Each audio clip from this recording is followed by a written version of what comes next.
Bonjour, merci d'être là avec nous aujourd'hui. Je suis Sandy Becky. Je suis Laure Képès. Vous écoutez À la croisée des âmes, le podcast qui met les âmes en dialogue. Territoire vivant de nos aspirations et transformations, l'âme demeure une source inépuisable de questionnement. Chaque mois, nous recevons 2 invités issus d'univers différents. Artistes, entrepreneurs, dirigeants, philosophes, scientifiques, écrivains viendront nous rejoindre pour explorer l'âme en lien avec un sujet de société pour que chaque voix unique contribue à tisser une toile de savoir riche et complexe. C'est grâce à votre engagement et votre soutien que notre podcast, À la croisée des âmes, se fait connaître auprès d'un large public. Alors abonnez-vous, likez, partagez autour de vous et suivez-nous sur Instagram et LinkedIn.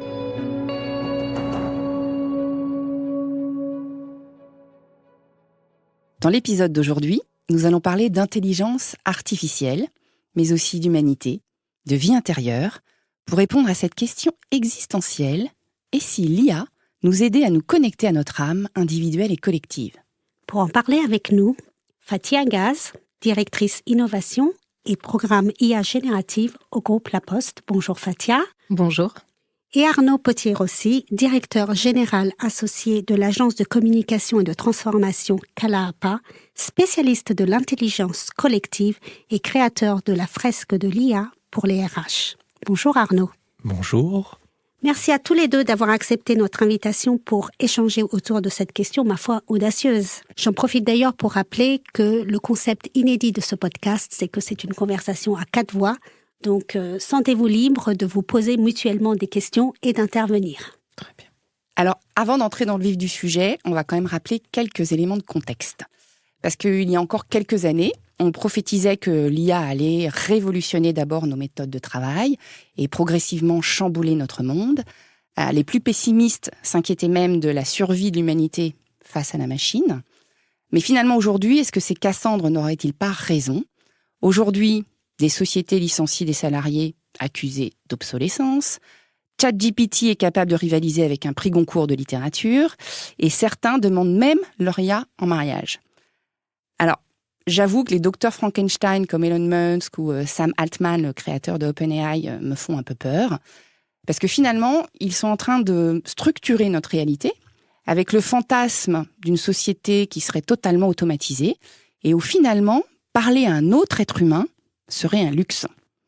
Alors, dans une version ultime, qu'on pourrait dire dystopique, l'IA deviendrait supérieure à l'humanité, voire la remplacerait, et serait même un jour dotée d'une conscience. Bon, dans ce scénario, il y a 2 options. La première, on pactise avec l'IA au point de perdre notre âme.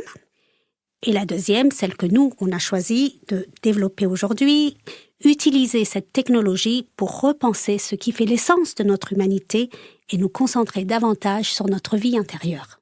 Alors avant de commencer, on a un petit rituel à chaque épisode. On demande à nos invités de choisir une carte pour faire une sorte de portrait chinois de l'âme. Donc Fathia, tu vas commencer. Nous te laissons retourner une carte, lire la question et y répondre.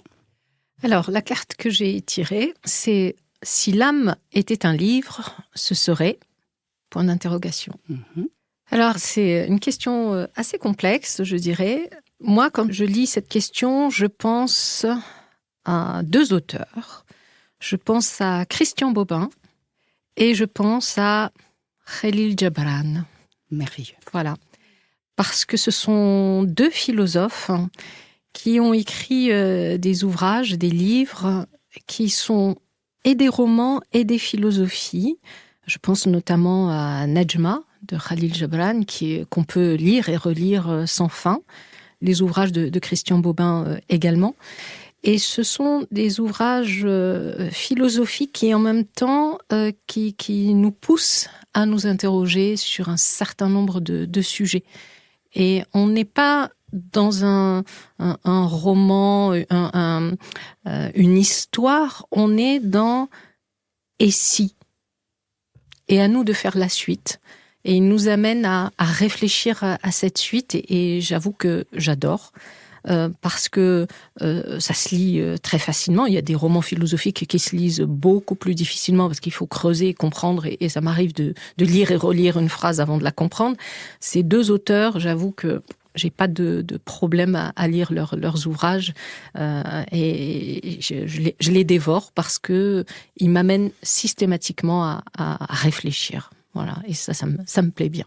Merci Fatia, c'est Merci. effectivement 2 auteurs très inspirants. Arnaud, à ton tour. Sans aucune pression. Il n'y en a aucune. Si l'âme était un plat, ce serait... c'est une très bonne question. Je ne sais pas, on ne peut pas spécifier un plat en particulier. Ce serait peut-être le mezze libanais. Une sorte où il y a un peu de tout et on doit choisir en fonction de ce qu'on aime, piocher. Tout est à disposition et on pioche en fonction de l'envie du moment, de l'appétit qu'on a. Et donc, peut-être le mezze libanais. Super. Merci.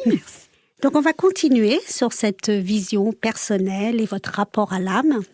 Fatia, toi, tu as un parcours atypique, Clairement. assez incroyable, que nous allons résumer rapidement pour celles et ceux qui nous écoutent. Tu es né à Alger, où tu as passé un diplôme d'ingénieur en électronique. Puis tu obtiens un DEA en électronique appliquée à l'imagerie à l'Université de Valenciennes, avant de faire un doctorat à l'Université Paris-Sud-Orsay. Tu as occupé des fonctions très diverses, enseignante, directrice d'une école d'ingénieurs, chef du pôle innovation au ministère de la Justice, et tu diriges aujourd'hui, on l'a dit, l'innovation et le programme IA générative au sein du groupe La Poste. Waouh, quel parcours éclectique! Est-ce que tu peux nous dire ce qui, au fond, a toujours animé ta flamme, ton âme au fil de ta carrière? Alors, je dirais qu'il n'y a pas une seule chose. Je vois deux axes. C'est comme si c'était 2 pieds, finalement. Le premier axe, c'est la lutte contre l'injustice.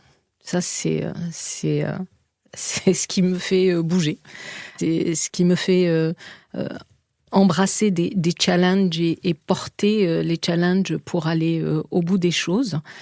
Et le deuxième axe, c'est celui de la technologie au service du bien commun et au service de tous. Et finalement, ça rejoint quelque part ce sujet de l'injustice. Parce qu'aujourd'hui, quand on parle d'innovation, quand on parle de technologie, on se préoccupe rarement, je ne veux pas dire jamais, mais rarement de ceux qu'on laisse au bord du chemin.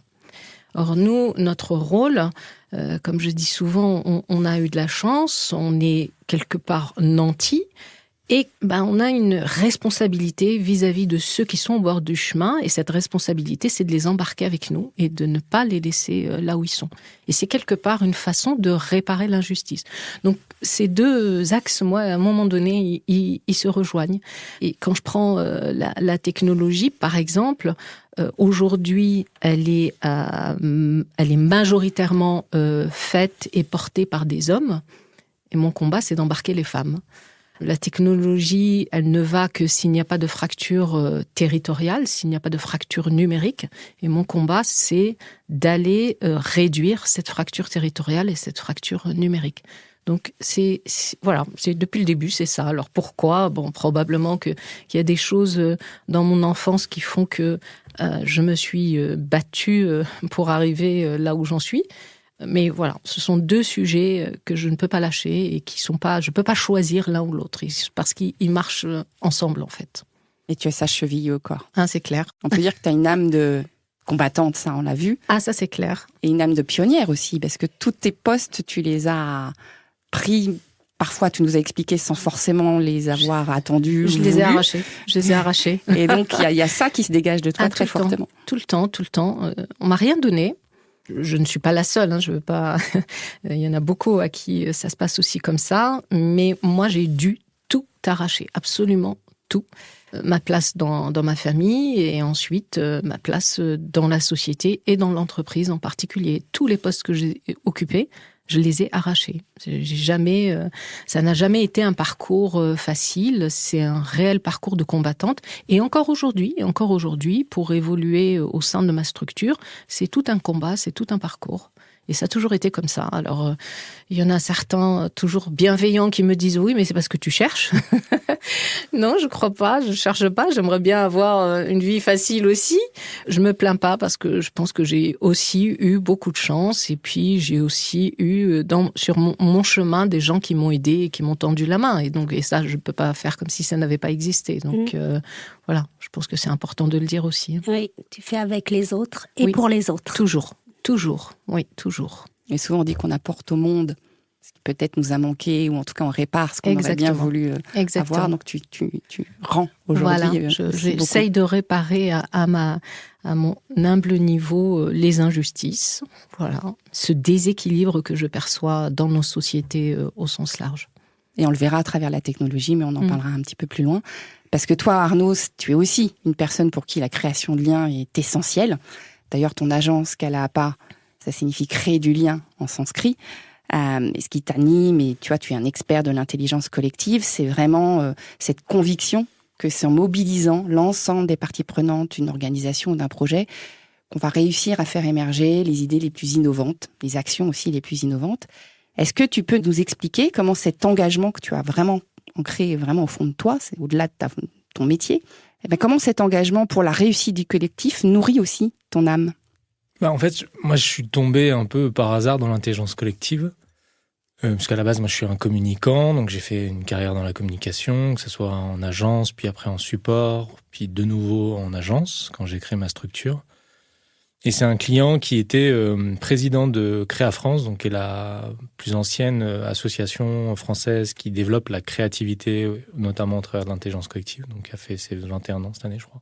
Donc c'était un client qui était président de cette association, mais pour lequel on travaille. Lui, il travaille pour BVA, donc on travaille avec lui pour BVA, et qui nous a dit « Ah, mais ce serait peut-être bien que vous formiez, avec mon associé Cécile, je pense qu'il y a un terreau, ce que vous puissiez apprécier cette approche. » Et en fait, ça a été une vraie révélation, parce qu'en fait, moi, je me suis pleinement retrouvé dans cette capacité d'appeler le collectif pour répondre à des enjeux, quels qu'ils soient, mais qui concernent le collectif. Et ça, c'est quelque chose qui vibre en moi. Alors, il y avait déjà un peu des prémices parce que j'étais entraîneur de volley, par exemple. Donc, j'ai cette notion de se mettre au service d'un collectif.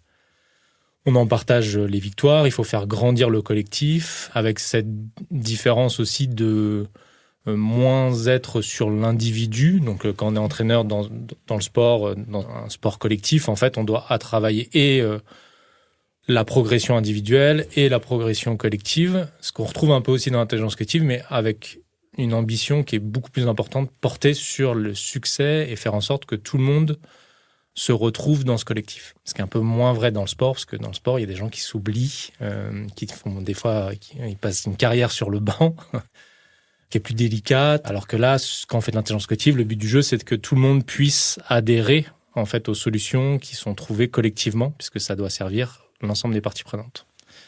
Donc ça, c'est quelque chose qui, pour moi, est vraiment ancré dans. Oui, je pense que c'était en moi, ce côté collectif.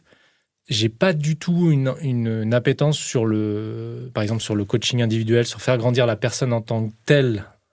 C'est pas mon. J'y arrive pas. Je sais pas pourquoi, mais voilà. Moi aussi, il y a le côté de l'injustice qui.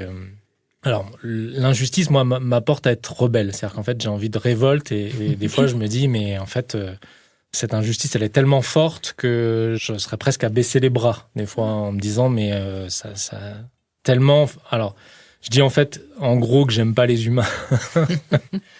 Parce que quand on voit l'injustice qu'on peut se créer les uns auprès des autres, donc ça, c'est quelque chose, moi, qui me révolte à certains moments. Et puis, il y a des fois, je reprends mon bâton en me disant, mais en fait, on devrait former en fait, les enfants à l'intelligence collective, leur apprendre ce que c'est réellement pour leur permettre justement de trouver collectivement des solutions qui les concernent et pas juste une élite ou telle ou telle personne parce qu'ils ont eu la chance ou parce qu'ils ont le pouvoir ou parce que voilà. Donc d'inscrire l'intelligence collective, voilà, c'est quelque chose qui pour moi résonne pleinement et qui me nourrit. C'est-à-dire qu'en fait, quand je fais de l'intelligence collective, je ressors galvanisé, quoi. C'est vraiment quelque chose qui me nourrit. Ça, c'est quelque chose que tu as depuis toujours ?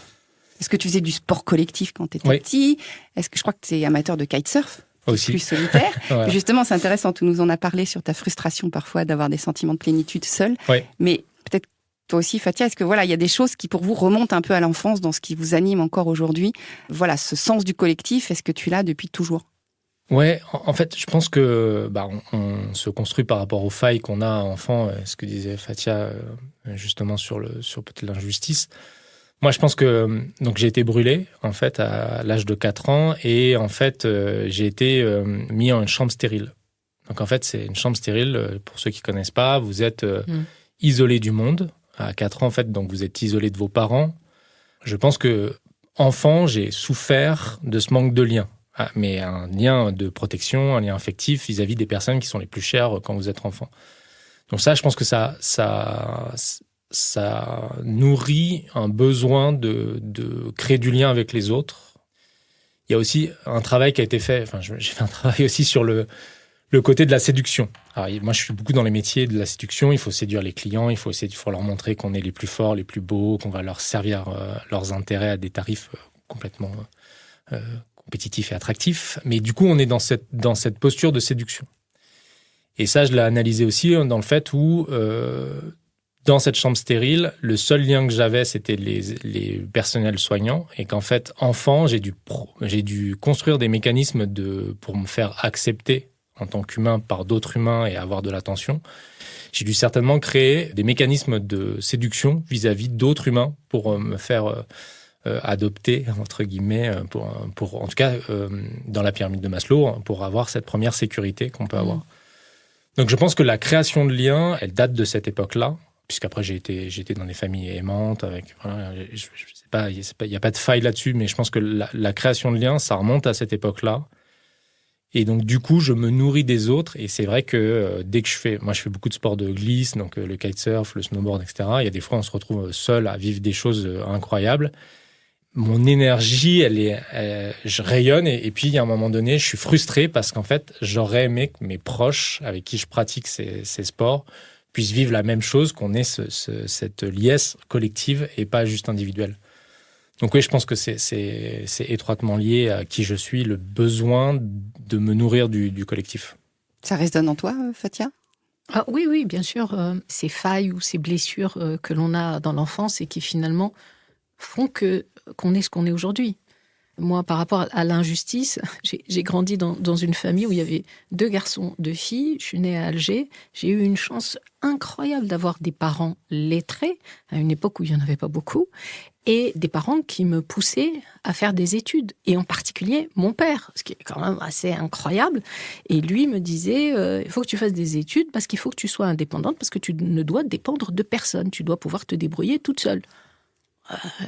Dans des pays où la plupart du temps, à 18 ans, on commence à réfléchir à comment on va la marier et avec qui on va la marier. Pour mes parents, ça rentrait même pas dans leur schéma. Donc, je peux dire que j'avais cette chance-là.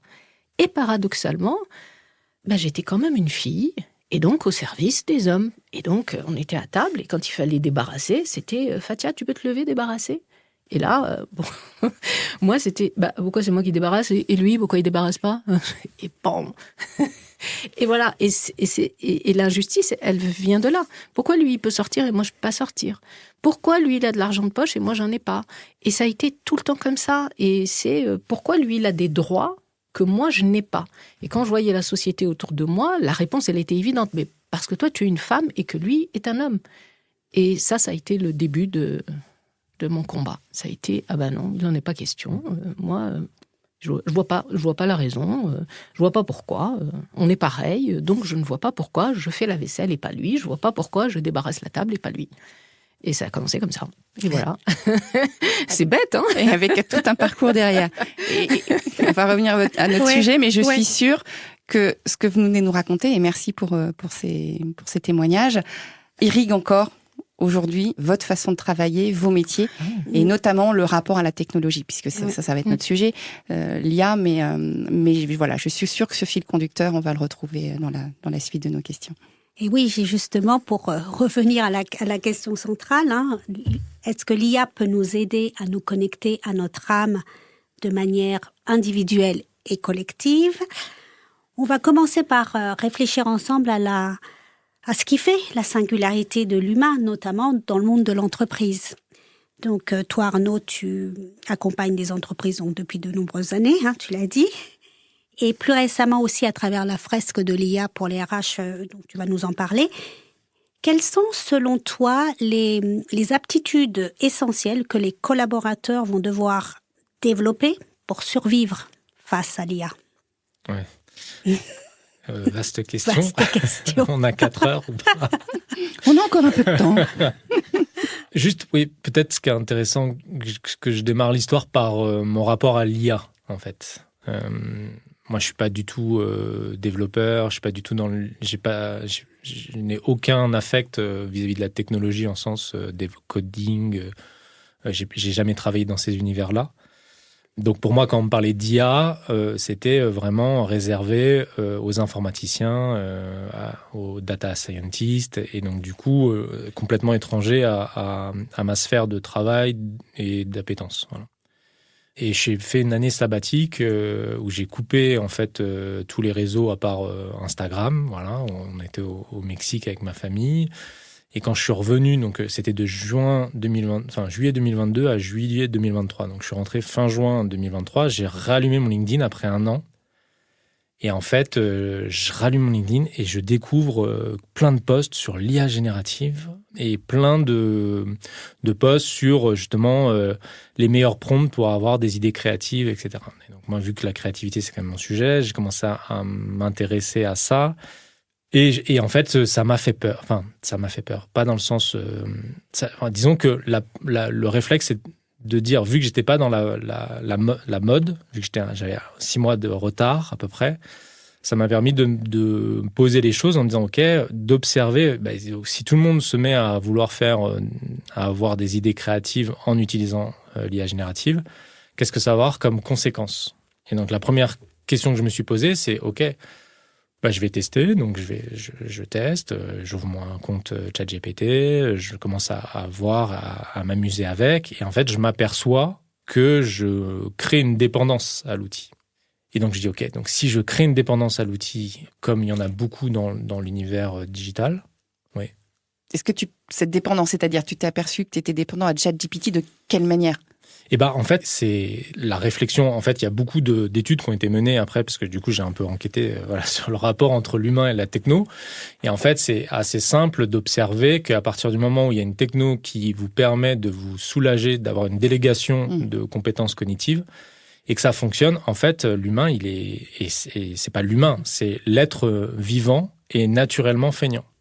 Vous pouvez regarder tout, que ce soit les plantes, que ce soit les animaux, en fait, tous vont adopter des stratégies de vie, pas de survie, mais en tout cas de vie, qui va prendre en compte un calcul. Est-ce que ça me prend plus d'énergie pour aller chercher de la nourriture ? Et donc, le critère de choix sur aller chercher de la nourriture se fait par rapport à la dépense calorique, la dépense que ça va devoir nécessiter à l'être vivant pour le faire. Donc, notre cerveau est constitué de la même façon. Notre cerveau met en place des mécanismes pour dépenser le moins d'énergie possible par rapport à une tâche. Donc, en fait, c'est la facilité. C'est exactement ça. Mais c'est biologiquement logique. Mais ça t'aidait spécifiquement à faire quoi ? En quoi tu te disais, ça marche. Donc, ça te libérait de quoi concrètement ? En fait, quand tu es sur la créativité, tu dois créer des liens entre différents concepts. Et donc, du coup, tu dois quand même passer du temps. Tu dois te mettre dans une disposition, dans ce qu'on appelle un climat créatif. Il y a tout un dispositif. Et là, tu as juste à demander à ChatGPT de te sortir des idées. Ouais, de le faire. Et ça marchait. Mais il faut voir que ça marche pas forcément. Alors ça, c'est encore un autre critère de savoir est-ce que c'est efficient ou pas. Mais c'est que le rendu, c'est comme un papier cadeau. C'est-à-dire qu'en fait, tu as l'impression d'avoir un très beau cadeau sous le sapin, tu l'ouvres à l'intérieur, potentiellement en fonction de ton niveau d'expertise, tu vas pouvoir dire oui, c'est vide ou il y a quelque chose. Mais ça, il faut un niveau d'expertise pour le faire. Mmh. Mais l'humain, encore une fois, et vu que c'est un outil qui nous donne accès à énormément de compétences qu'on ne maîtrise pas ou sur des sujets qu'on ne maîtrise pas, la perception peut être que, en gros, ça crée une dépendance et naturellement, l'humain va l'adopter parce que ça lui permet de dépenser le moins d'énergie possible. Et on a un exemple très concret, parce que dans l'objet de mes études, du coup, j'ai regardé, en fait, c'est notre adoption des GPS. En fait, aujourd'hui, dans les sociétés occidentales qui utilisent des voitures avec des GPS dedans ou qui ont un smartphone, on a tous délégué, la plus grande majorité d'entre nous, on a délégué notre cognition spatiale au mobile. On pourrait se dire, tant pis, ça sert à quoi de savoir le chemin pour aller dans tel endroit ? On peut se poser la question. Le problème, c'est que, en fait, les neuroscientifiques ont déterminé que les schémas neuronaux qui rentrent dans la cognition spatiale, en fait, rentrent dans d'autres schémas neuronaux, notamment l'aide à la décision. C'est-à-dire qu'en fait, la projection, c'est que plus on utilise les outils pour nous aider dans la cognition spatiale, plus on a cette délégation facile, plus en fait on affaiblit les connexions neuronales, nos schémas neuronaux, sur d'autres systèmes, notamment la décision. Voilà, donc, pour reprendre le fil, tu dis, je m'aperçois que je suis dépendant, je poursuis, et n'oublions pas, la question, c'est effectivement, qu'est-ce qu'on va devoir développer comme qualité spécifique à l'humain pour faire, pour se défendre, entre guillemets, face à l'IA. J'ai raconté cette histoire parce que du coup, j'ai écrit une tribune en septembre 2023 dans Uzbek Erika sur est-ce que l'IA générative est la fin de la créativité ? Et en fait, je concluais l'article en disant que, et c'est tout le sujet de la réponse, c'est que, en gros, c'est un formidable miroir, l'IA générative, pour nous montrer ce qu'est nos richesses humaines. Et on a plein d'intelligences au sein de l'humain, donc je pourrais le développer après si vous souhaitez, mais on a plein d'intelligences et qu'en fait, ce miroir de l'IA nous dit, si on veut se distinguer de la machine, parce qu'en fait, apprendre, mémoriser des datas, la connaissance en tant que telle, la machine sera toujours plus forte que nous. Il y a plein de choses où l'IA sera toujours plus fort que nous. Qu'est-ce qui fait qu'aujourd'hui, on a encore une différenciation possible ? Et donc, c'est nos richesses humaines, c'est nos intelligences. Et donc, pour les collaborateurs, ça va être travailler ça. Donc, c'est l'intelligence émotionnelle, ça va être l'intelligence contextuelle, ça va être l'intelligence créative, l'intelligence éthique. C'est les 4 grandes intelligences qui vont devoir être travaillées dès la plus petite enfance. Parce qu'encore une fois, c'est des compétences qui font de nous des humains et qu'il faut développer, chérir, protéger, développer au sein des organisations. Ça, c'est une conscience que tu as aussi, Fatia, au sein du groupe La Poste, d'avoir auprès des collaborateurs, peut-être avoir à développer d'autres aptitudes, des compétences. Effectivement, moi, c'est un sujet que j'aborde dans toutes les conférences que je fais, quand je suis dans des panels. C'est une chose sur laquelle je reviens, parce que l'IA générative, pas l'IA, parce que l'IA, c'est des processus industriels et ça existe depuis très longtemps et que ça percutait pas notre quotidien directement, on n'en avait pas conscience. Donc les gens, l'IA, pour eux, c'était un sujet de spécialiste et ils n'avaient pas tort. C'était un sujet de spécialiste encore aujourd'hui. C'est l'IA générative qui est arrivée dans nos discussions des repas du dimanche. Est-ce que tu peux expliquer ce qu'est l'IA générative pour ceux qui L'IA générative est basée sur quasiment les mêmes principes que l'IA traditionnelle, avec cette notion supplémentaire de transformers qui permet de générer un contenu. C'est pour ça qu'on appelle générative. Elle va nous permettre de générer du texte, des images, de la vidéo. En ce sens, elle est générative. Mais ce qu'elle génère se base sur sa connaissance, ses bases de données énormes et son apprentissage, qui sont basées sur des données de la société. Et elle, quand elle génère, c'est un calcul statistique ou probabiliste. Donc, elle va mettre le vent derrière soleil parce que soleil-levant, c'est une phrase qu'elle a retrouvée un maximum de fois dans les données qu'elle a. Et c'est d'ailleurs pour ça que l'IA générative fait des erreurs. C'est que quand dans son corpus d'apprentissage, il n'y a pas l'info qu'on lui demande, elle va répondre ce qui est le plus proche statistiquement. Si c'est pas ressemblant, si c'est pas la même chose, l'IA, on a beau dire intelligence, elle n'est pas intelligente. C'est une machine, c'est un algorithme, c'est du langage informatique. Ça donne un résultat, mais une machine ne comprend pas. Et la différence avec l'homme, elle est là. C'est nous. L'intelligence est chez nous. Elle n'est pas dans la machine.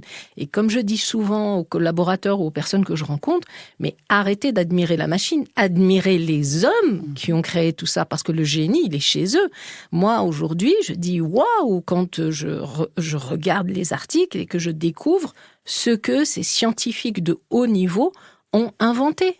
C'est eux qui sont des génies. C'est pas la machine qui répond à une question qu'on lui a posée, parce qu'elle ne fait que des calculs statistiques, mathématiques, informatiques.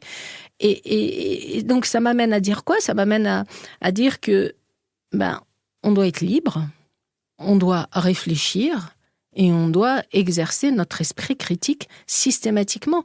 Donc, gardez votre esprit critique, gardez de la distance, ça c'est très important, par rapport à ces nouveaux paradigmes technologiques et informez-vous. Il faut acquérir de la connaissance. On n'a pas besoin d'être informaticien, on n'a pas besoin d'être développeur. En revanche, on a besoin d'exercer son esprit critique pour essayer de comprendre quelle est cette nouvelle technologie-là qui nous percute de plein fouet, pourquoi elle fonctionne comme ça, comment elle fonctionne comme ça, on n'a pas besoin d'être développeur pour le comprendre, et de se dire, de rester, entre guillemets, à distance de ce sujet-là pour pouvoir l'appréhender avec notre intelligence plutôt que de se dire « Oh, c'est génial, oh, super, j'ai une question, pof ». Et la grosse blague aujourd'hui, c'est « Ah oui, mais comment on va faire ça ?» demande à ChatGPT.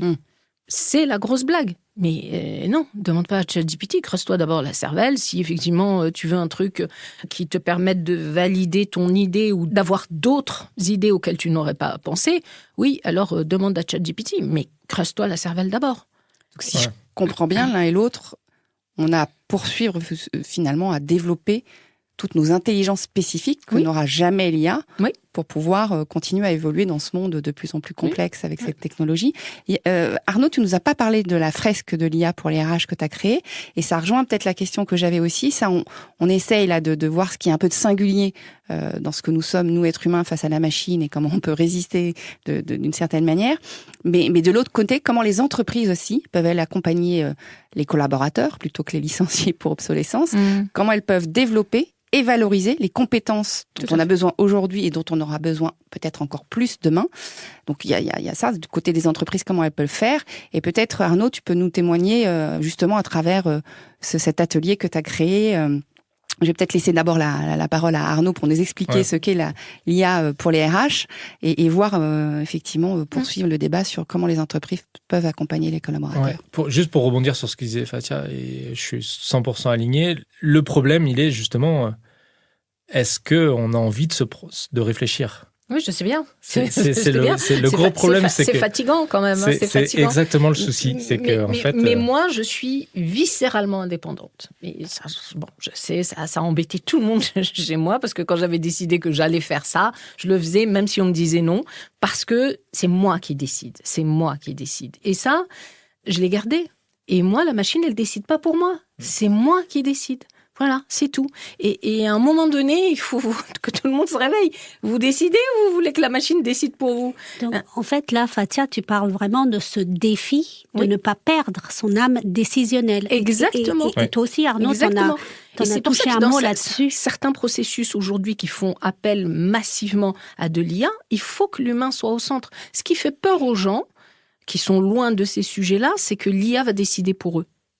Mais quand on fait les choses avec responsabilité, dans un contexte éthique et responsable, on garde l'humain au centre. Il faut garder l'humain au centre. Aujourd'hui, les décisions médicales, par exemple, tous les outils d'IA et d'IA générative qui aident un chirurgien, un oncologue à détecter si l'image qu'il a prise est réellement une tumeur, un cancer, un début de problème, elle va l'alerter, l'IA va l'alerter, mais c'est lui qui va dire « oui, effectivement, là, on a un problème ». C'est pas la machine, on ne délègue pas cette décision à la machine. La machine ne va pas dire « là, il y a un cancer, donc allez hop, la suite du protocole » et ainsi de suite. L'humain reste au centre et nos dispositifs, au sens large, ils doivent continuer à fonctionner comme ça et donc maintenir le choix et la décision chez l'humain parce que c'est ça qui est important. C'est ça qui est important. Sinon, oui, effectivement, on peut tous nous remplacer. Ok, Royal, si on continue à percevoir nos salaires et qu'on reste à la maison et qu'on part en vacances au Mexique, hein, on sera tous pour, j'en suis sûre. Mais quand même, moi, comme j'ai tendance à m'ennuyer et que j'ai toujours besoin d'être active, je crois que je trouverai autre chose à faire si je bosse pas, quoi. Ouais, en fait, le défi, il est à la fois... En fait, c'est une question de temporalité. C'est-à-dire que aujourd'hui, par exemple...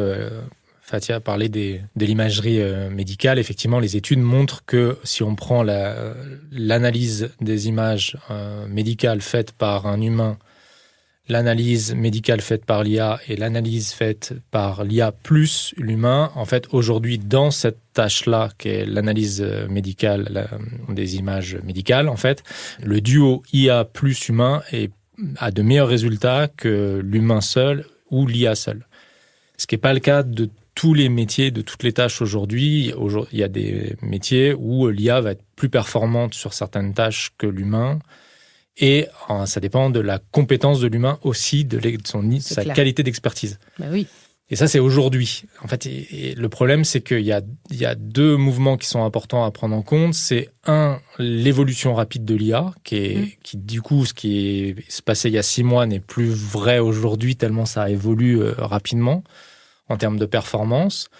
Et la deuxième temporalité qu'il faut prendre en compte, et qui du coup est une incertitude aussi, c'est en fait pour acquérir nous notre décision, en fait, il faut avoir accumulé de l'expérience, pas qu'un savoir théorique, mais de l'expérience. Et cette expérience-là, elle passe par l'accomplissement de plein de petites tâches qui sont dans l'univers RH considérées comme des tâches répétitives à faible valeur ajoutée, mais qui permettent d'acquérir une expertise, une connaissance.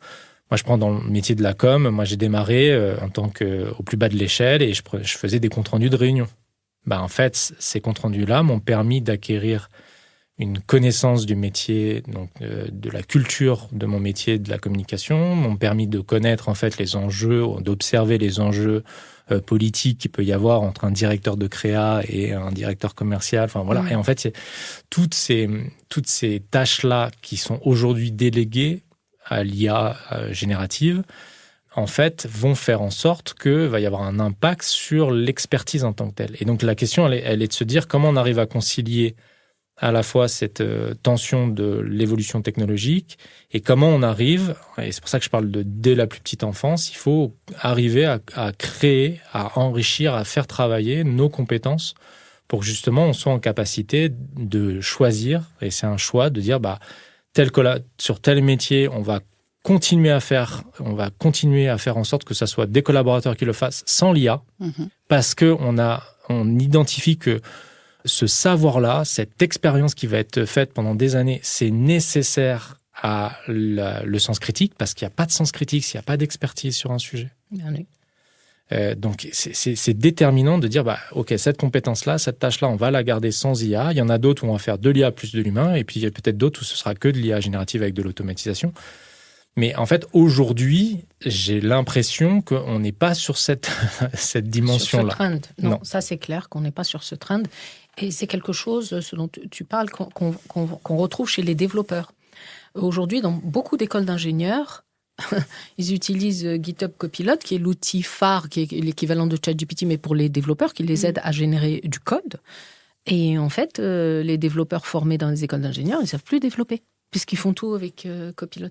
Et donc, ils arrivent en entreprise, mais ils ne savent pas développer. Et moi, je côtoie personnellement des développeurs qui me disent, mais quand on demande à GitHub des éléments, des bouts de code ou de traduire un code dans un autre langage de programmation, si on n'a pas l'expertise pour dire c'est bon, c'est pas bon, si on n'a pas l'expertise pour voir ce qui ne va pas dans le programme qu'il nous a proposé, on va droit dans le mur. Et surtout, on ne sait pas corriger. Parce qu'un programme, les programmeurs, ils programment et il y a des bugs. On a tous entendu parler des bugs. Ça existe encore et c'est pas prêt de changer. Il faut les corriger, ces bugs. Et sans l'expertise, moi, j'ai fait 5 ans de développement informatique quand j'ai fait ma thèse. Il y a des entreprises qui m'appelaient au téléphone et je débuguais au téléphone. Mais il faut le faire pour débugger au téléphone alors que j'ai même pas le code. Mais c'était mon expertise. C'est parce que j'avais vu quasiment tous les bugs possibles et imaginables parce que je programmais. Et donc, cette partie-là, aujourd'hui, avec l'IA générative, elle est quelque part en risque parce que si nos jeunes ne savent plus programmer correctement, ils perdent, on n'aura plus d'experts. Et c'est l'IA qui va faire des programmes et on ne saura même pas où se trouve le problème. Comment on corrige le problème du programme qu'elle nous a fourni. Mais ce que vous êtes en train de nous dire tous les deux, c'est quand vous dites on n'est pas vraiment dans ce trend, donc on n'est pas vraiment dans cette trajectoire où en fait on va développer l'expertise humaine, sa singularité, ce qui fait notre intelligence propre. Donc c'est un petit peu inquiétant.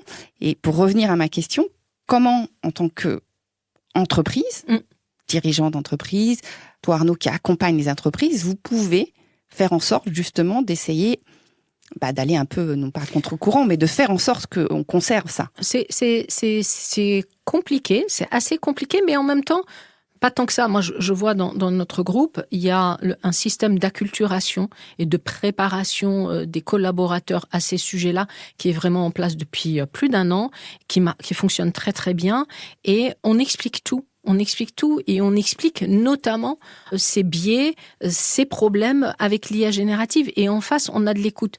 Mais ça suppose qu'on soit nous-mêmes, les collaborateurs, entre guillemets, experts qui vont acculturer les autres. Ça suppose qu'on soit aussi sponsorisés par le haut de la pyramide. Or, nous, dans un groupe comme La Poste, on a de la chance parce que c'est un groupe qui est très attentif à la qualité de vie au travail, au bien-être au travail.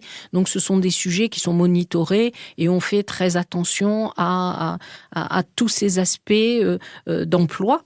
On n'est pas là à dire puisqu'il n'y a plus besoin de faire des comptes rendus de réunion, tous ceux qui s'occupaient de ça, au revoir, merci pour service rendu. C'est pas l'ADN de l'entreprise. Donc moi j'ai de la chance d'être dans une entreprise comme ça, mais je ne peux pas dire que ça soit le cas partout, parce qu'il y a des entreprises qui ont, il me semble, commencé à remercier certains de leurs salariés sur certaines fonctions.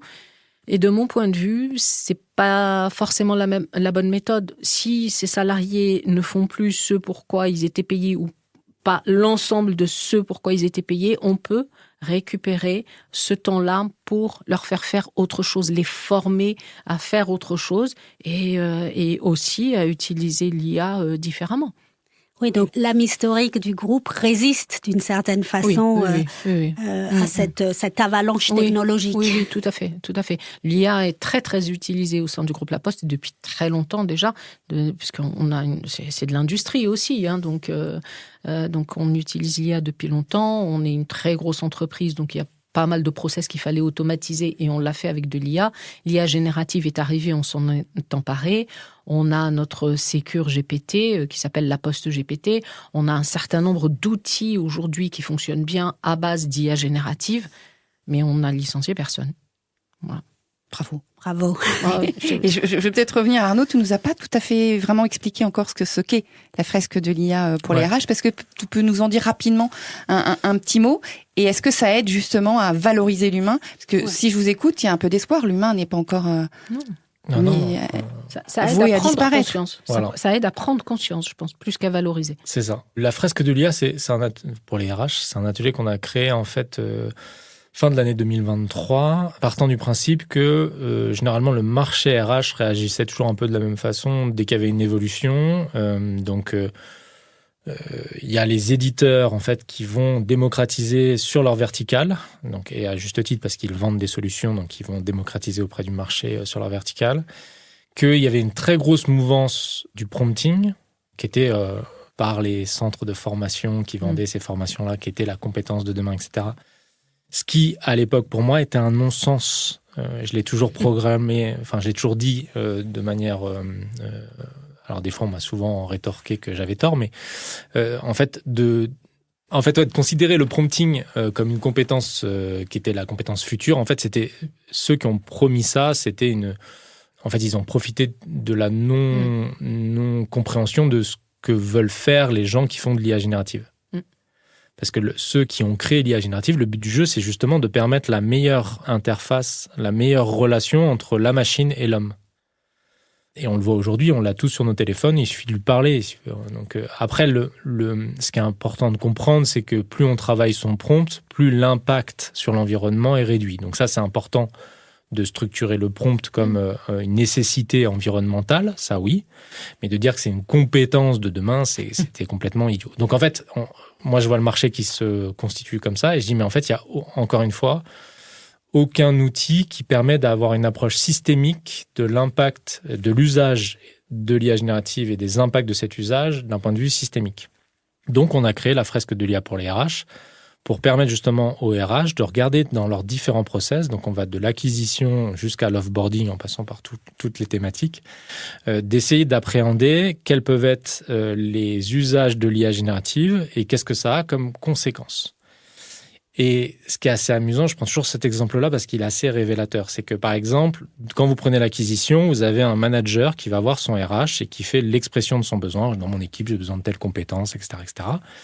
Le RH va traduire cette expression de besoin en une fiche de poste, puis va traduire cette fiche de poste en une annonce de recrutement qui va être diffusée sur tous les canaux, etc. Alors, premier réflexe, c'est de se dire, en fait, le RH va avoir une IA générative où il va recueillir l'expression du besoin du manager, il va la transformer automatiquement, très rapidement, via une IA générative, en une fiche de poste qui va appuyer sur un bouton, ça va transformer en une annonce de recrutement qui va être diffusée. Ça, c'est la première façon de regarder la chose. Et en fait, nous, ce qu'on pousse les RH à imaginer, c'est de dire, OK, d'accord, mais s'il y a cet outil, en fait, qu'est-ce qui empêche le manager de faire son expression de besoin de manière vocale ou même textuelle, mais qu'est-ce qui l'empêche de faire cette expression de besoin dans la machine ?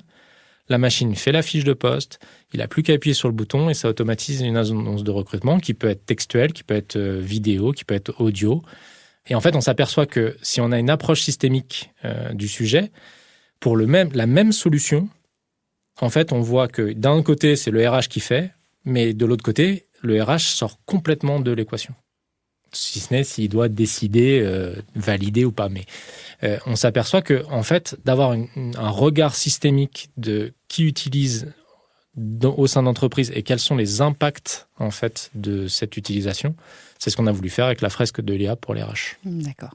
Merci Arnaud. Alors jusqu'à présent, on a essayé de voir qu'est-ce qui pouvait faire encore notre spécificité, notre singularité, tout ce qu'on allait devoir développer face à l'IA. Et là, on voudrait entamer cette dernière partie en parlant de la façon dont l'IA pourrait aussi nous amener finalement à davantage nous tourner vers l'autre, plus de coopération, plus de liens, et puis peut-être aussi davantage prendre soin de notre vie intérieure. Alors, sur cette idée, tu l'as dit dès le début, Fatia, toi, tu as vraiment à cœur de ne laisser personne au bord de la route.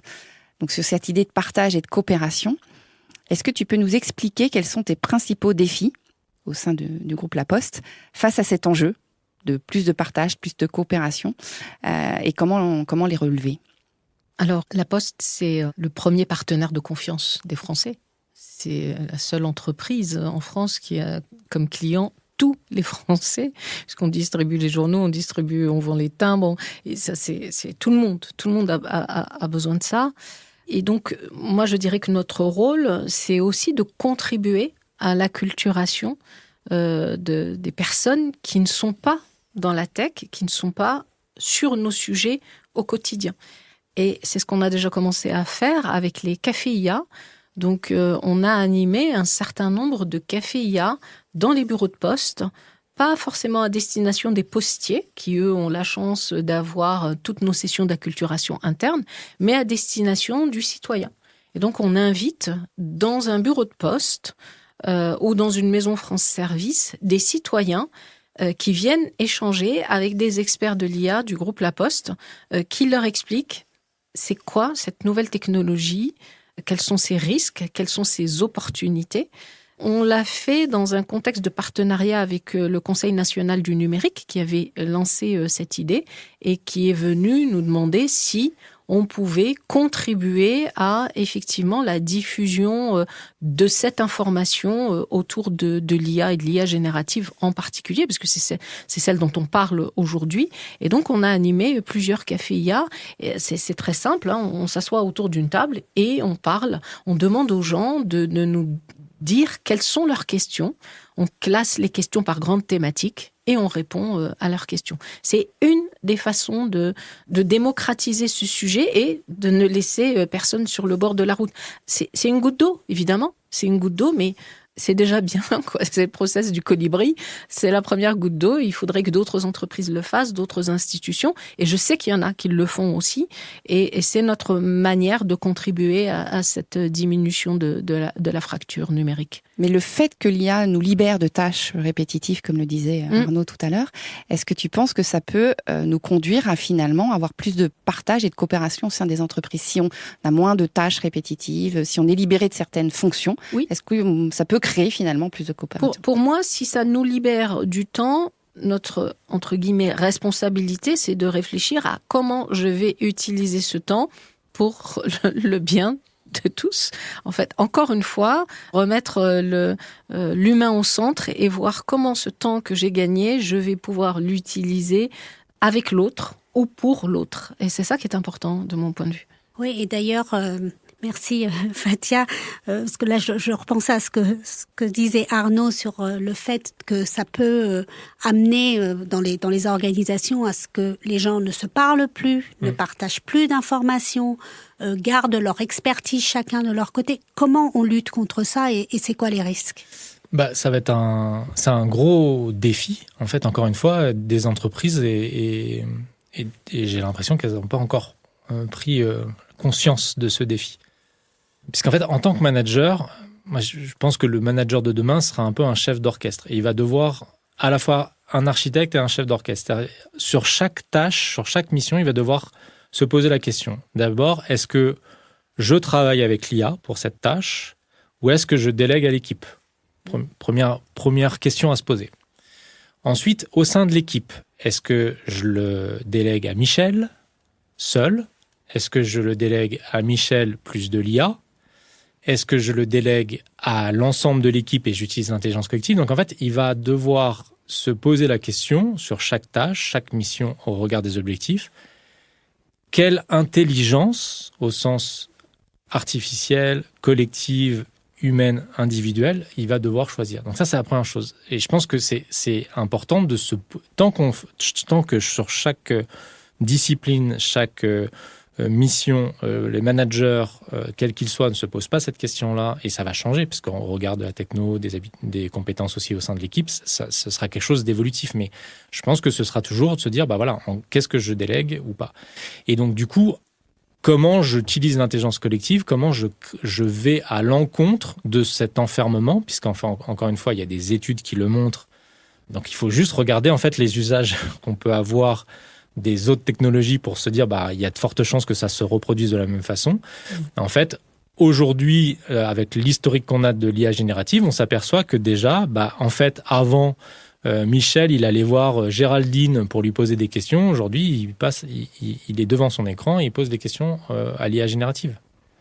Donc en fait, on voit que ce qui était de l'ordre de « Ah tiens, tu peux m'aider sur ce projet, etc. » commence à se raréfier. Donc à partir du moment où ça se raréfie dans une organisation d'êtres vivants, comment on recrée du lien ? Et c'est la même question quand on a mis en place le travail distanciel, comment on recrée du lien en fait, entre des êtres vivants qui composent une organisation et se dire, ok, il n'y a pas de problème à ce que vous fassiez revenir les collaborateurs si je prends le travail distanciel, il n'y a pas de problème à ce qu'on revienne tous sur site, mais pour faire quoi ? Parce que si c'est pour me retrouver devant mon ordi, à discuter avec une IA générative ou enchaîner les réunions, ça ne sert à rien. Il y a très peu d'intelligence collective au sens tel qu'on l'a dans les entreprises. Travaillons, faites en sorte de former vos collaborateurs, former les enfants dès le plus jeune âge à ce que c'est de l'intelligence collective pour justement qu'on puisse utiliser ce qui fait de nous, encore une fois, une richesse de l'intelligence humaine collective. Je dis toujours, moi j'ai un atelier qu'on a créé qui s'appelle The Experience. Le but du jeu, c'est en 1h30 faire comprendre que nous ne sommes pas naturellement intelligents collectivement. Non, c'est pour ça que tout ça, l'IA générative a peut-être exacerbé un peu tout ça, mais on a toujours quand même, c'est mon territoire, c'est mon sujet, c'est mon projet, on travaille quand même beaucoup en silo, les experts sont des experts, les non-experts ne sont pas experts, et on est quand même très séparés dans nos tâches au quotidien. Il y a peu globalement de travail en commun. Alors avec les nouvelles techniques que l'on utilise dans le développement des projets avec les méthodes agiles, effectivement, on est revenu à des choses plus collaboratives, mais il est vrai qu'on est peu dans la collaboration en entreprise. Alors l'IA générative, aujourd'hui, elle a exacerbé ce côté-là qu'on avait déjà en entreprise. Comment rétablir le lien ? Ça, c'est un véritable sujet, effectivement. Donc, défi pour l'âme collective, la préservation du collectif. Du collectif, exactement. On va bientôt arriver vers la fin, mais ça me fait penser, on parle beaucoup d'IA éthique, mais vous, finalement, ce dont vous parlez, j'ai l'impression, c'est plutôt d'avancer en conscience, qu'on soit lucide par rapport à tout ça, qu'on soit bien conscient et qu'on puisse faire les bons choix. C'est ce que tu disais, décider. Pour développer un projet qui soit à base d'une IA de confiance, il faut quand même qu'il y ait cette conscience. Parce qu'on ne peut pas développer une IA, entre guillemets, éthique. J'aime pas ce terme-là, parce que c'est l'homme qui est éthique, c'est pas l'IA, mais peu importe. Si on n'est pas conscient, on peut pas le faire si on n'est pas conscient. On va juste développer, et puis basta, et on va pas se poser de questions. On ne peut se poser de questions que si on a conscience de ce qui se passe. Et alors, quand on a fait la fresque de l'IA, notre baseline, souvent, c'est l'utilisation de l'IA en connaissance, parce que souvent on nous a ça, et en conscience. Voilà. C'est les deux piliers. Très bien. Et si on veut aller encore plus loin, là on arrive un peu au cœur de notre sujet, mais on arrive aussi un petit peu vers la fin. Si effectivement, grâce à l'IA, je ne sais pas si c'est grâce à l'IA, mais en tout cas si on n'avait plus besoin effectivement d'aller travailler, est-ce que selon vous, ce nouveau temps de cerveau disponible pourrait être une chance finalement pour l'humain de se recentrer sur sa vie intérieure? C'est une question assez difficile. Si on n'a plus besoin de produire, si on n'a plus besoin d'aller travailler, si on n'a plus besoin de... Ça dépend si tu enlèves les smartphones de la vie des gens. C'est exactement ce que j'allais dire. Est-ce que, dans cette vie où on n'a plus besoin d'aller travailler, on nous enlève nos smartphones, nos écrans, notre Netflix et tout le reste? Là, oui, il y a des chances. Mais aujourd'hui, je serais un peu pessimiste par rapport à tout ça, parce que effectivement, je crois que on le voit beaucoup chez les jeunes et certains moins jeunes. C'est cette quête de consommation de matériel et d'immatériel au quotidien. On lit presque plus. On est devant des séries lambda. On va plus au cinéma parce que tous les films sont sur Netflix, du meilleur au moins bon. Je dirais que si on enlève l'IA générative, si on la développe au point qu'on n'ait plus besoin de travailler, ok, mais si on nous laisse tous nos écrans et nos téléphones, je crois qu'on changera pas grand-chose à ce qui se passe aujourd'hui. C'est pas une opportunité pour aller vers plus de... Non, moi je ne crois pas. Je crois qu'il y a plus d'opportunités à nous supprimer nos téléphones et nos écrans, ce qui nous amènerait à aller voir l'autre, à discuter, à sortir, à partager. Moi je bondis quand j'entends des gens me dire « j'ai brainstormé avec ChatGPT ». Et ça me met en rogne parce que, je sais pas, moi je brainstorm avec un collègue, je discute avec un ami. Mais jamais je brainstorm avec ChatGPT ou je discute avec ChatGPT. C'est une machine. Voilà. Il faut avoir conscience de ce que l'on fait et de la situation dans laquelle on est. Très bien. Alors, on arrive bientôt à la fin de cet épisode. Et même si vous avez déjà pas mal échangé, Fathia, est-ce que tu as une question supplémentaire à poser à Arnaud? Et inversement, Arnaud, as-tu une question à poser à Fathia?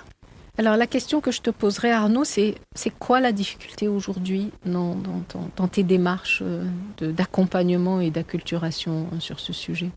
La difficulté, elle est souvent liée au côté, encore une fois, prêt à l'emploi. C'est-à-dire qu'en fait, par exemple, quand on fait la fresque de l'IA pour les RH, nous, on ne présente aucune solution clé en main. Et pendant longtemps, à chaque fois, dans les feedbacks après l'atelier, ouais, mais ça nous a manqué de pas avoir les solutions. Donc du coup, on a fait un livret des solutions IA générative à destination des RH qu'on remet une fois qu'on a fait la fresque. Voilà. Là, on a créé un format qui s'appelle Un jour, un outil. Tous les vendredis, c'est 30 minutes où un RH vient expliquer en fait une solution de la HRTech ou de l'IA qu'il utilise et la manière dont il l'utilise. Mais malheureusement, j'ai peur que la difficulté, elle est qu'on l'humain, encore une fois, c'est pas les RH, c'est tout le monde. On a une approche solutionniste, on a une approche où on veut avoir les choses clés en main et pas réfléchir, en fait, encore une fois, de manière systémique, quels peuvent être les avantages et les inconvénients de créer ou d'utiliser une solution et quels vont en être les impacts sur au moins à moyen terme. Alors, je vais peut-être poser une question... pas piège, mais avant de laisser, de vraiment conclure, est-ce que pour vous, il y a un risque quand même à ce que l'humain perde son âme avec tout ça, compactise un petit peu avec l'IA un petit peu trop loin et qu'il y a un risque à ce qu'on s'y perde finalement. Je crois qu'on ne peut pas généraliser. En fait, on ne peut pas généraliser. C'est vrai que ça va beaucoup dépendre des personnes. Il y a toutes celles qui ont beaucoup de recul par rapport à ce sujet. Il y a toutes celles qui ont un esprit critique et qui ne vont pas prendre ce sujet-là à la légère. Et puis, il y a évidemment tous ceux qui disent, qui trouvent ça magique et qui sont contents parce que ça va les débarrasser d'un truc qui les embête au quotidien. Et donc, vers où va aller la tendance ? Je ne sais pas, parce que j'ai pas de boule de cristal pour me le dire, mais je pense que tous ceux qui ont conscience des dangers potentiels, des risques potentiels de l'IA générative, leur responsabilité, c'est de tirer la sonnette d'alarme au bon moment et de mettre en place ce qu'il faut pour alerter, pour freiner, pour acculturer, informer et faire que tout le monde ait les yeux ouverts par rapport à ce sujet-là, effectivement. Donc c'est notre responsabilité. Enfin moi personnellement, je me sens responsable aussi d'expliquer les choses et d'alerter tout le monde sur attention, c'est super, c'est une technologie vraiment super, comme toutes les technologies, mais c'est nous qui en faisons le bien ou le mal. Et Arnaud, peut-être une question déjà pour Fatia et puis sur cette grande question. Je réponds à ta question. Ouais. Moi, je suis plutôt pessimiste. Je suis plutôt de nature optimiste, mais je suis plutôt pessimiste parce que quand j'ai écrit ma tribune dans Uzbek Erika et que je posais la question justement sur la fin de la créativité humaine, c'était en septembre 2023. Et je répondais d'ailleurs à une association de parents d'élèves ou de profs, je sais plus, en fait, qui disait qu'il fallait, à juste titre, faire en sorte que les enseignants soient formés à l'IA générative, justement pour qu'ils puissent accompagner les enfants. Bien évidemment. Ce serait un non-sens. Et c'est bien que l'éducation nationale ait pris en... Moi, je vois mon fils... Là, par exemple, en anglais, il doit faire son texte, puis après, il va challenger son texte avec une IA, puis il va tester une autre pour voir les résultats. C'est top que les profs travaillent comme ça, c'est génial. Et en même temps, en fait, est-ce qu'il y a des cours d'intelligence collective ? Est-ce qu'il y a des cours qui développent la créativité ? Est-ce qu'il y a des cours qui développent l'empathie ? En fait, encore une fois, je reviens sur nos 4 richesses humaines qui sont l'intelligence émotionnelle, l'intelligence contextuelle, dont le sens critique fait partie de l'intelligence contextuelle. L'intelligence créative et l'intelligence éthique, en fait, ce sont des choses qu'on doit développer et qui, aujourd'hui, sont complètement absentes. Donc, en fait, au-delà des usages, moi, je me sais de me projeter, c'est-à-dire, oui, nous, on peut avoir le sens critique, etc., parce mais pour les enfants qui naissent, font leurs études avec l'IA générative, et on le voit déjà par des universitaires, c'est une catastrophe. L'écrit est top, il y a des tests de dingue, etc. Ils arrivent en soutenance et ils ne savent pas aligner 3 mots, on leur pose des questions, ils ne savent pas. En fait, et ça va ne faire que s'accélérer sur plein d'autres compétences humaines si on ne prend pas garde, encore une fois, de chérir, de protéger, de développer ces intelligences qui font de nous, encore une fois, des humains et qui nous différencieront de la machine. Oui, ce que je disais tout à l'heure, l'intelligence, elle est chez nous, elle n'est pas dans la machine. Exactement. Et alors, question pour Fatia. Moi, c'est sur le côté, donc, aujourd'hui, donc, sur cette injustice... Non, alors, il y a 2 questions en une, mais sur... Je vais essayer d'aller vite. sur l'injustice. Donc, tu as travaillé au ministère de la Justice, c'est ça oui. Okay. Oui. Qu'est-ce que tu en gardes comme souvenir principal ? Et aujourd'hui, au-delà de réduire la fracture au digital, quelles sont les autres choses qui t'animent sur cette réduction de l'injustice ? Alors, ce que je garde du ministère de la Justice, c'est quand même l'engagement des personnes qui travaillent au ministère de la Justice. J'ai été assez bluffée parce que nous, les Français, on est tout le temps en train de râler, tout critiquer. Ah bah oui, mais les fonctionnaires, patati patata. Et en fait, non, les gars, ils démarraient tôt, ils finissaient tard. Il y avait une réelle volonté de faire bouger les lignes, de développer des solutions pour le bien de tout le monde, pour les justiciables, pour les agents. Donc, ils étaient avec un engagement absolument exceptionnel. Et en même temps, une lourdeur administrative. Alors moi, j'avais pas le titre de directeur, donc si j'écrivais un directeur, il me répondait pas parce que j'étais pas directeur. Il y avait une espèce de caste. C'était compliqué au quotidien d'avancer. Bon, j'ai eu de la chance, encore une fois, je suis tombée dans une équipe super sympa avec un chef qui m'a ouvert les portes, mais c'était quand même assez complexe. Et sinon, mes autres combats, c'est donner une autre image de la diversité en France, parce qu'on s'est un peu crispé sur ce sujet-là quand même. Voilà. Top, merci. Super, merci. Merci Fatia, merci Arnaud. On a été ravis de vous recevoir Merci sur à cet vous. épisode sur l'IA, l'innovation et l'âme. Grande sincérité, grande générosité dans vos partages, donc vraiment merci. Alors, on va quand même essayer de conclure sur une note positive. Mais oui, il faut. Parce que finalement, ce qui est important, c'est qu'il y ait des personnes comme vous qui abordent tous ces sujets autour de l'IA avec cette lucidité, cette responsabilité, tout l'enthousiasme et l'énergie que vous mettez à engager des gens, des organisations, à ne pas tout simplement subir ces grands bouleversements en cours. Et ce mot, on l'a beaucoup utilisé dans ce podcast, conscience. Et c'est grâce à ces actions en conscience que chacun finalement a la possibilité à son niveau d'être un gardien de l'âme de nos organisations, de notre société et in fine l'humanité.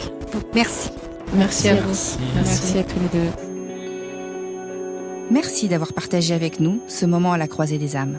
Nous espérons que cette conversation à 4 voix aura fait vibrer votre âme et fait jaillir des étincelles de conscience.